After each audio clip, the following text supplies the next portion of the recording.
On Tragedy, we cover cases that involve real people and real events. Episodes may include discussions of violence, criminal behavior, and loss. We share these stories to honor those impacted and to raise awareness, but they may not be suitable for all audiences. Listener discretion is advised.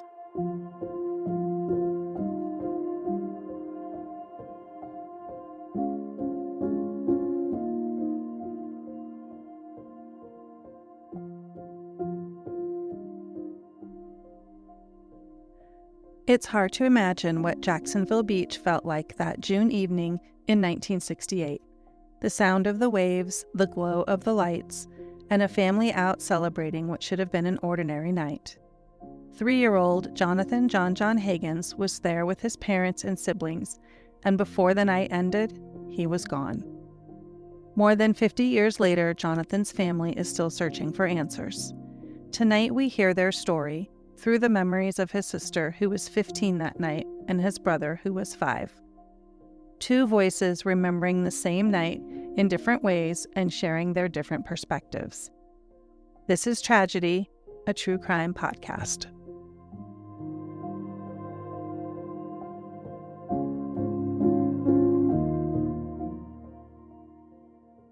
Welcome to Tragedy.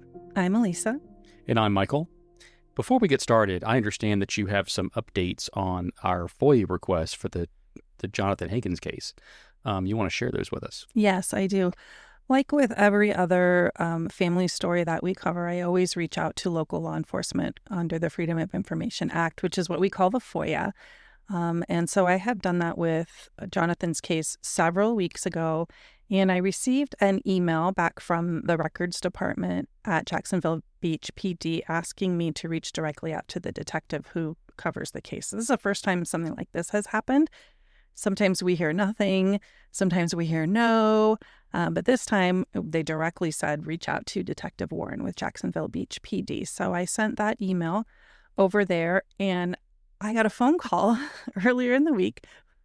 Yeah, it was my understanding it was from the detective himself. Yes. I got a phone call from Detective Warren, and Detective Warren indicated to me that I could go ahead and resubmit the FOIA request to the records department and that it had been approved. So I did that, and I heard back immediately from them. This police department has been extremely responsive in this case, which is really, really nice. So they've requested that we mail a fee, which is fine. Some police departments do ask a fee when you request a FOIA. So I'll be sending that fee out. As soon as they get it, they will let us know that they have it, and then they will pull the report. And when I spoke to the gals in the records department, they said then they would need to take some time to do any redacting that they needed to do, but then it would be sent to us. So that's great news. Yeah, hopefully it's not a lot of redacting. I mean, this is a pretty old case, and so I wouldn't expect a ton. And what I'm hoping, mostly from this is, as we listen to these stories we're going to talk about today, there's some discrepancies, some things that aren't clear, some things that are different, and it'd be interesting to take those stories and then compare what we see in the FOIA itself. Yes, I agree. I mean, we do obviously keep in mind that this is 57 years ago, and certainly, I mean, I can't even remember what I had for lunch last week. This is true. People's memories changes, and lunch is not a traumatic thing, right? Losing your sibling is very traumatic, and there are lots of layers that go into what somebody remembers. And so our hope in getting this FOIA particularly is that maybe we can get some clarity, because I do know from speaking to some of the siblings that they were interviewed by police in the immediacy of Jonathan, within days of Jonathan disappearing. So I'm really hoping that we can get some information from that FOIA that will shed some light on this. Obviously, we're always trying to support the family and get as much clear information as we can. So I think that's a good update, and we'll keep everybody updated on when we get that. Okay, as far as today's episode, one thing that's a little bit unique is, we have Joe, which is, one of Jonathan's brothers, and of course we have Susan, which is one of his sisters. Susan was quite a bit older. She was 15. And Joe, if I remember correctly, he was 5. Is that correct? Yes, that's right. Okay. We talked to both of them about coming on the podcast, and this particular event, while there has been a lot of time that's passed, it's still incredibly traumatic. And so what they decided to do instead is provide some statements that we're going to go through and kind of pull out the narratives we can, so you can kind of see from their individual perspectives. Now, what's also going to be different is we're going to use some AI voices to tell their parts. So it's a little bit more storytelling. So hopefully that's, it's the first time for us too. So hopefully it's entertaining and hopefully it's helpful. And it's not just listening to the two of us drone on reading someone else's emails. It's always important to us that when we hear from our families that we give them an opportunity to share what they want our listeners to know about their loved one. And so we did that with Susan and with Joe. And you will hear that they both describe Jonathan as very independent. And in their storytelling, you can hear a mix of pain, but also some positive memories as well. Jonathan was an adorable blonde-haired, blue-eyed child who seemed a bit serious for his age. He definitely was daddy's boy and was beautiful, which in retrospect made him a target. Back then, kidnapping and trafficking weren't on the radar as they are now. We didn't have him long, 3 years, but none of us who were old enough to remember him have ever forgotten how special he was. Jonathan was very special to me because not only was he the closest in age, he was a brother. I had 3 older sisters and 1 older brother. My older brother was the second oldest and understandably not on the same level as me and had his friends. I only had 3 years of this companionship. As I remember, Jonathan had a personality that was special. He spoke very little, but what he said and how he said it was profound and to the point. One quote I remember is, "Use mind your own business." He would say that to certain people, that whatever they were saying, he felt the need to respond to them in that manner. He was an independent little boy with a mind of his own. As we move along in the story, we understand that there was a celebration happening between 2 families. They were having pizza at a place called Nick's Pizza, and then we're moving along down to the beach at this point.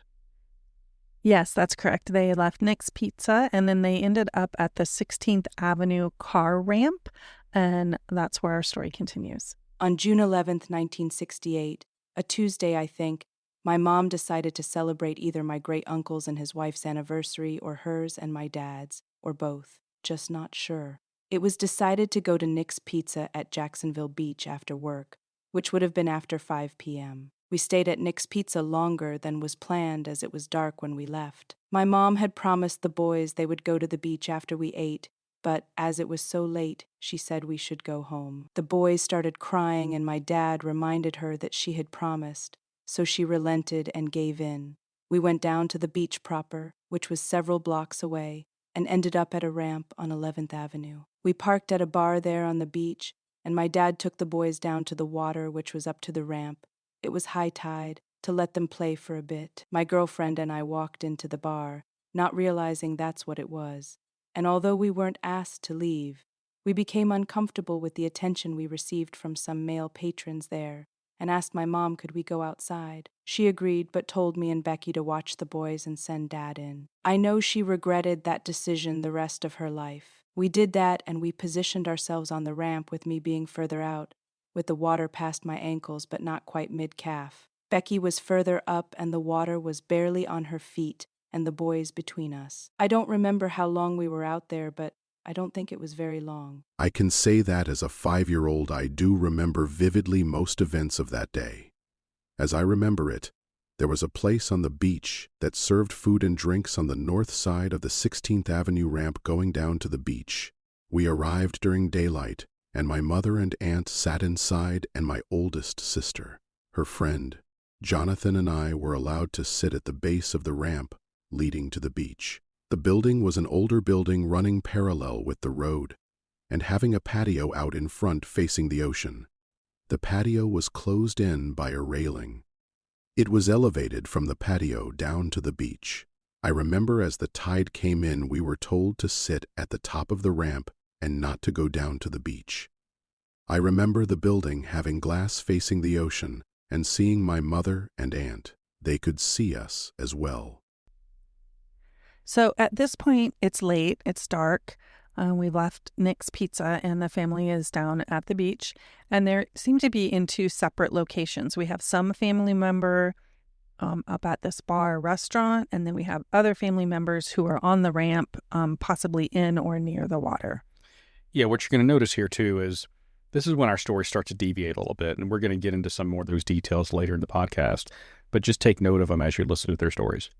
Becky mentioned a light on the water, and I turned around to look at it. Again, I don't remember exactly how long I was turned around, but my best estimate is no more than a minute. When I turned back around, I missed John and asked Becky where he was. She looked behind her and said, "He was just here behind me."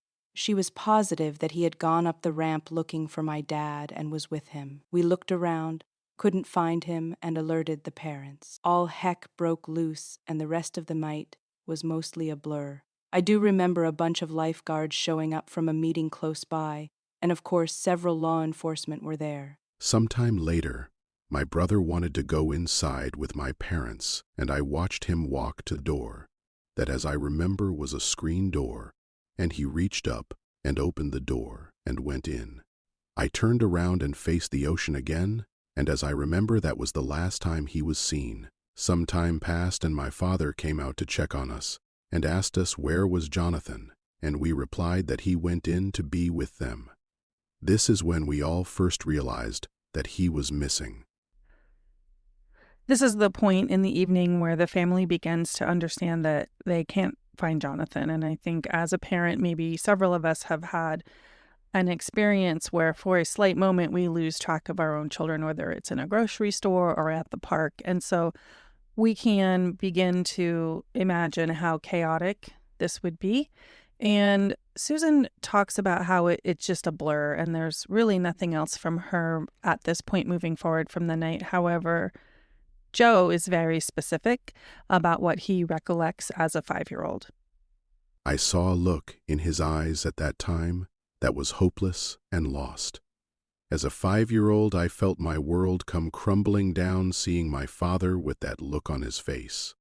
I remember the nightmare that followed like it was yesterday. My mother was in full panic mode. My dad taking me by the hand and going around the parking lot and adjacent places hunting and hollering Jonathan. The police showing up, the Red Cross with the best equipment they had at the time. It was total chaos. My dad put me in the car and parked it at the ramp with the headlights on. Sitting there what seemed like hours wondering if he was going to come back. My mother receiving information that he was found and safe, only to find out that was not true. I remember being handed off to a friend of another aunt that lived at the beach and feeling totally abandoned. I was taken back home the next afternoon to find out it was as grim as the night before. Okay, now Jonathan's missing, and we've got absolute chaos going on at the time. The next question or series of questions we asked was really to get Joe and Susan's perspective on what law enforcement did at the time, as well as what they've done throughout the years to follow up on this case. I was taken to the Jacksonville Beach Police Department and asked to write out a statement. The original police guy who interviewed me wanted to make out that it was negligence and focused on how much my parents drank. My dad doesn't drink, never has, but my mother and great-uncle did. I do remember them being taken to the hospital due to hysteria. I called my boyfriend and my youth pastor, and they came together to get me. There was a significant water search that went on for days, but his body was never found. There should be archived newspaper records of that. I know my mother had them at one time, but I haven't seen them in years. When the case was reopened, Joey and I went to the Jacksonville Beach Police Department. It's not the same building, I don't think, and we were interviewed separately. I went first. When I brought up the written statement, they didn't know anything about it. They seemed sincere about looking into my brother's case with fresh eyes, and they did verify my recollection of the bar and ramp by pulling old architectural records. The efforts I remember from my mother was endless.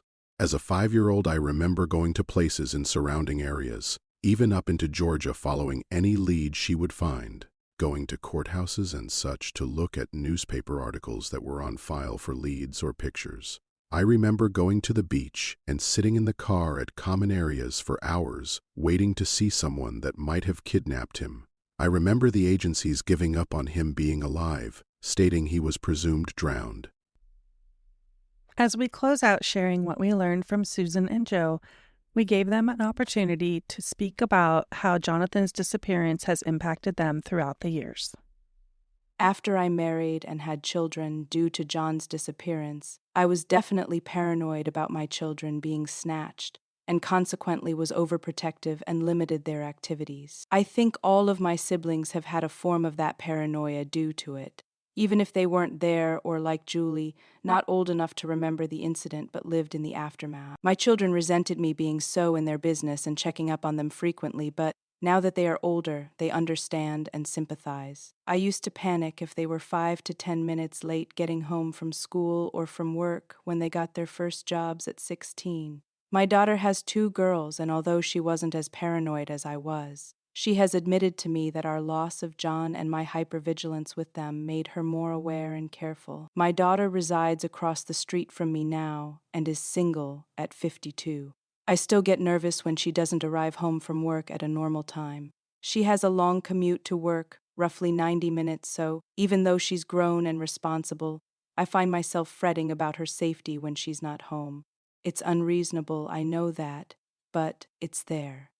As a large family, we leaned on each other for comfort and hope. We have never given up. To this day, we hope to be reunited with Jonathan, or at least have closure. Life became a mess for our family. I didn't understand her ways at the time.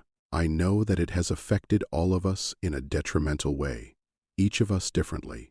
My father still grieves and wants nothing more than closure before he is called home. He will be 90 in December. Looking at pictures of him, he always has a look of emptiness in his eyes. I lost my son at 19 to a construction accident, and now I fully understand my mother's grief and demise and my father's empty-looking eyes in pictures. Now, I'm sure anyone who's listening to this this evening was, or this morning, I guess, depending on when you're listening, these are some pretty impactful statements, and it's been really interesting to hear their stories because, Joe and Susan were both there. And so, even though Joe was 5, his recollection is pretty vivid when it comes to what he remembers. And and we hear Susan's story. Now, do we hear some discrepancies in the story? Yeah, we absolutely hear that. And it's going to be interesting to see how, when we start thinking about the FOIA that we talked about earlier, how that's going to line up. Because even though one of the things we've learned, through doing this podcast is the information we can get from is as close as we can get to the event tends to be the single point of truth that you want to focus on. Yes, and she mentioned something very specific in her email, something that I have actually been looking for several weeks is it's referred to as a snack shack or a bar or a restaurant. Through various people's eyes, they all say something different. I've really been trying to figure out what is this? What is the name of that place that was on the 16th Street boat ramp? And I'm hoping that the FOIA will help with that because Susan mentioned architectural records. I've been in contact with beaches, library, and several different organizations in that area. They've given me screenshots and scans of yearbooks from 1868 and 1969, desperately trying to figure out what the name of this location is. And so Susan really helped out with that in her response where she talked about architectural records and trying to figure out the name of that place. I'm hoping that is released to us when we get information from the police department. Yeah, and the other piece of it, too, that I think it'll help, other people that have been involved in the investigation. We haven't really talked about Paul yet, and Paul, was part of the investigation pretty early on. I didn't say early on, but once it got picked back up, he was he really spearheaded a lot of additional work that was done on it. And he even mentioned to us during the interview that you'll hear coming up about the snack shack and how he was unable to find it. But Susan's statement that she made to us made me start to think, well, maybe there was no snack shack. Maybe we've been searching for the wrong thing this whole time. Yes, I think that is an excellent point. And thank you for bringing up Paul from Scent Evidence Canine. I know that he has been a significant support to the family. We first heard of him from Joel, and now we're hearing about Paul again from Susan. And we did speak to him. And so we look forward to talking with him and sharing that information with you all next week. 2 voices, 2 memories, one night that never fades. Their stories remind us of how trauma travels through generations, but love travels with it. and how the smallest decisions, a promise, a glance, a screen door, can echo across decades. For the Hagans family, telling this story keeps Jonathan present. It turns memory into legacy. If you have any information about the disappearance of Jonathan Hagans, please contact the Jacksonville Beach Police Department, the National Center for Missing and Exploited Children at 1-800-THE-LOST, or submit a tip through the Charlie Project at charlieproject.org. Every lead matters, no matter how small. To the Hagans family, thank you for your courage in sharing these memories, and to everyone listening, thank you for remembering them with us. We hope you'll join us next time.